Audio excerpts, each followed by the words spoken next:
জুলাই গণঅভ্যুত্থানে যারা অগ্রনায়ক ছিল তাদেরকে নিয়ে কটূক্তি করছে সেই গুন্ডা বাহিনীরা। তো তারা তো মুখে বলে অনেক কিছু করবে, তো তাদেরকে আহ্বান জানাই তারা আজকে ধানমন্ডি 32-এ আসুক। নতুন বাংলাদেশে যেন কেউ যেন বিশৃঙ্খলা না করতে পারে, এই দোসররা সেদিকে খেয়াল রাখবো। একই সাথে বর্তমান প্রশাসনিক কর্মকর্তা যারা আছে তাদেরকেও সার্বিক সহযোগিতা করব। আপনারা দেখেছেন যে গতকালকে রাত্র থেকেও বর্তমান সরকারকে নিয়ে কটূক্তি, জুলাই গণঅভ্যুত্থানকে নিয়ে কটূক্তি, জুলাই গণঅভ্যুত্থানের মানে যারা অগ্রনায়ক ছিল তাদেরকে নিয়ে কটূক্তি করছে সেই গুন্ডা বাহিনীরা। তো তারা তো মুখে বলে অনেক কিছু করবে, তো তাদেরকে আহ্বান জানাই তারা আজকে ধানমন্ডি 32-এ আসুক। এখানে ছাত্র জনতা এবং পুলিশ প্রশাসন যারা আছে তাদেরকে সাদরে গ্রহণ করবে যদি তারা বিশৃঙ্খলা করতে চায়।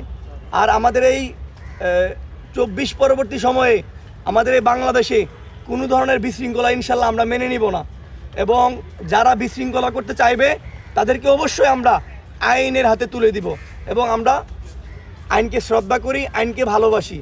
আপনারা দেখেছেন যে তারা ইতিমধ্যে নাশকতা করার জন্য বাংলাদেশের বিভিন্ন জেলায় বিভিন্ন বোমা হামলা থেকে শুরু করে বিভিন্ন কার্যক্রম চালানোর চেষ্টা করছে।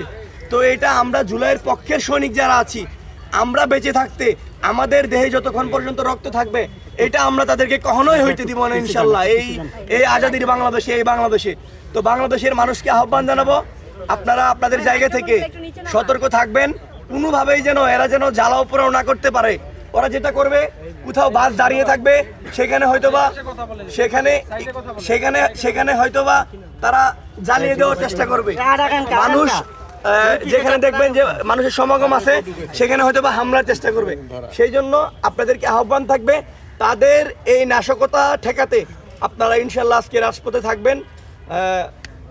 পুলিশ বাহিনী থেকে শুরু করে যে সকল বাহিনী আছে সে সকল বাহিনীদেরকে আপনারা হেল্প করবেন। যদি কোথাও কোনো অগ্নিকাণ্ড ঘটাতে চায় নিষিদ্ধ সংগঠনের লোকজন, বা কোথাও জ্বালাও পোড়াও করতে চায়, তাহলে আপনারা গভর্নমেন্ট যে নাম্বার আছে 999-এ কল দিবেন।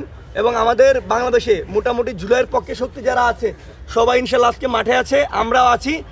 আমরা শুধু এতটুকুই বলতে চাই, আমাদের এই বাংলাদেশের সম্পদ আমরা নষ্ট করতে দিব না, বাংলাদেশের মানুষের কোনো ক্ষতি আমরা সহ্য করব না। যদি তারা এই ধরনের কোনো কার্যক্রম থাকে তাহলে তাদেরকে পেদানি দিয়ে পুলিশের হাতে